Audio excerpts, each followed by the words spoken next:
What is a Reservoir Dog?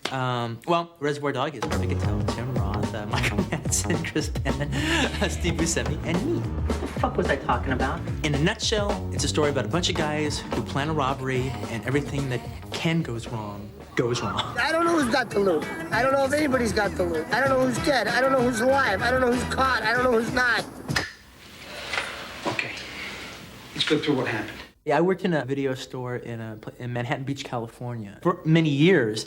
You know, since I couldn't get anything sold as a writer and couldn't get any money made to direct any films. That was like that store was like my one source of artistic expression. You know, buying the right films, recommending the films. I even used to have these little mini film festivals in the store because I had like the shelf. Not a shelf, a few shelves, all right, that were mine. And every week, what I would do is I would do like a new theme. I did my own little heist film section.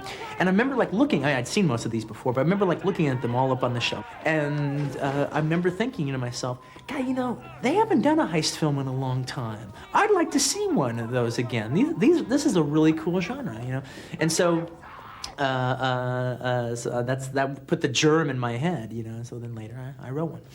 Are you gonna bark all day, little doggy? Or are you gonna bite?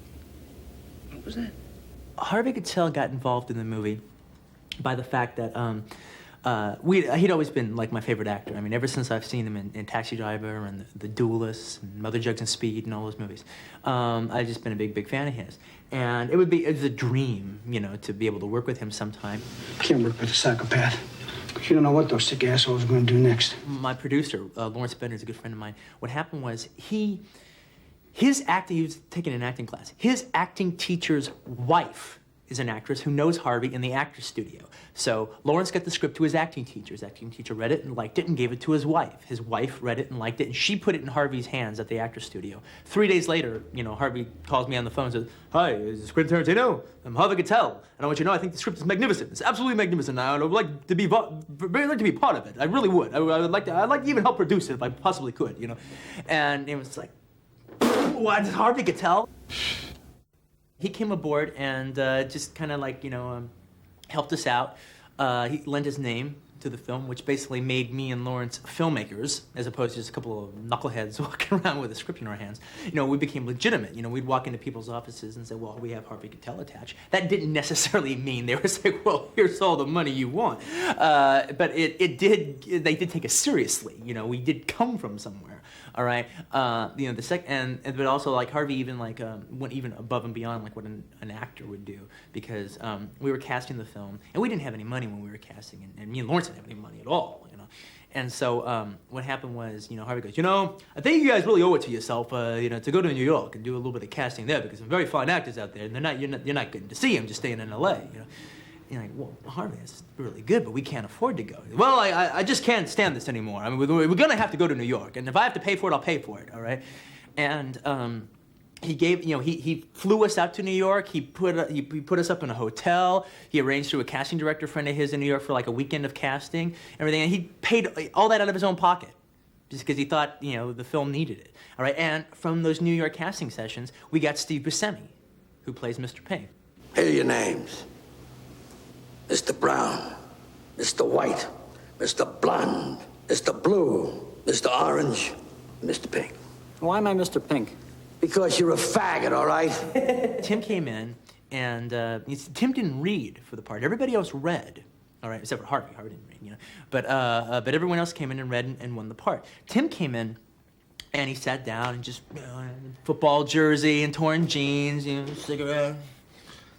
Oh, like playing Mr. Owens, I think he's pretty good, And I was like, wow, that's a neat idea and everything. But he looked so much, he was just so perfect. His body language, everything was just so perfect. And so, I just ended up casting him. I got all my shit laid out in $60 bags. They don't want $60 worth. They want $10 worth. And break it up is a major fucking pain in the ass. I don't even know what $10 worth looks like. K. Billy's super sound of the 70s weekend just keeps on trucking. And so I came up with the idea that the movie, since it takes place in the course of a very short time period, that it takes place while they're having a super 70s weekend. So they're playing all this 70s music.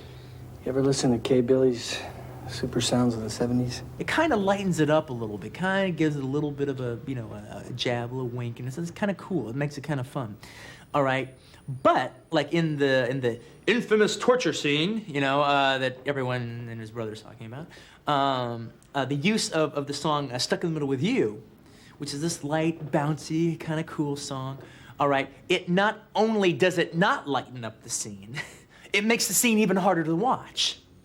Because you're sitting there and you're watching it, and all of a sudden this tune comes on. You're like, oh yeah, the guitar's playing. You kind of tapping your toe. It's real catchy and everything. And then, you know, Michael starts doing his little dance. And then, boom, the hard stuff starts. All right, and you're like, Jesus Christ. And you're sitting there watching that, but it's too late. You're already a co-conspirator. You enjoyed the song. You enjoyed his dance. Now you got to take the hard stuff.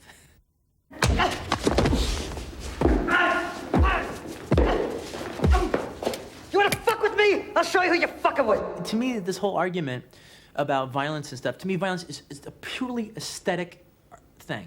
It has nothing political. There's no morality involved. It's purely aesthetic. Me saying that I like violent movies is like you saying you like musicals, or you saying you like slapstick. All right? If you say I don't like slapstick films, and I make the greatest slapstick comedy made since The General, you aren't gonna like it. No matter what I do and how brilliant it is, you aren't gonna like my movie, all right? Because you don't like slapstick comedy. Well, that's fine, but that doesn't mean I shouldn't make slapstick, you know? So it's like, you know, it's the thing is, you know, it's like, whoa, my God, this guy's made a musical. Now everyone's gonna go out and make musicals, and the songs will be bad, you know? Well, they might be. Don't go see them. I mean, to me, it's purely aesthetic.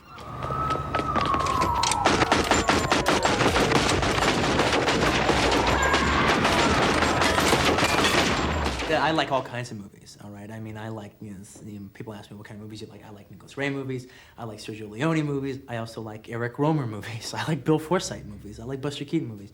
You know, I like all kinds. I'm a film nut. I mean, it's funny because, like, the director Joe Dante said that, you know, when it comes to film buffs, there's two kinds of film buffs. There's people who love movies, and there's people who love the movies that they love. And I definitely fall into the first category. I love movies.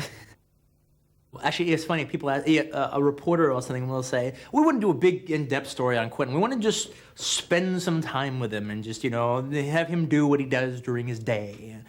What I do during my day is I go out to restaurants and I go to movies. I mean, that's what I do, you know, and I hang out with my friends and stuff. You know, I'm not into sports. I don't like sports. Anything with a ball, no good.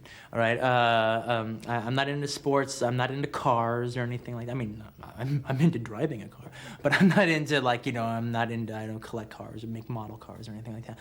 I'm into movie stuff and horror stuff and like I said, just hanging out with my friends and watching TV and, you know, messing around. And now I'm into travel. I like traveling. I love traveling. I love being here in London. That's great. Yeah, I love going different places and stuff. But that's it. You know, that's kind of what I like to do. The best thing is, now that I'm making a living in the industry, I have a little bit of money, is that you have to see, before, when I didn't have any money at all I spent my money on was movie stuff anyway. Buying videos, buying records, you know, buying movie poster, a big movie poster collection, buying all that, you know, memorabilia, buying all that crap, all right? When I didn't have any money to spend, I spent my rent money on that stuff. See, now, I got more money to spend on it, and it's tax deductible, because it's all in the industry. So I get it all, I have much more money to spend. I can buy damn near anything I want, all right? And it's all written off at the end of the year. I mean, so it's like, what a life, this is great.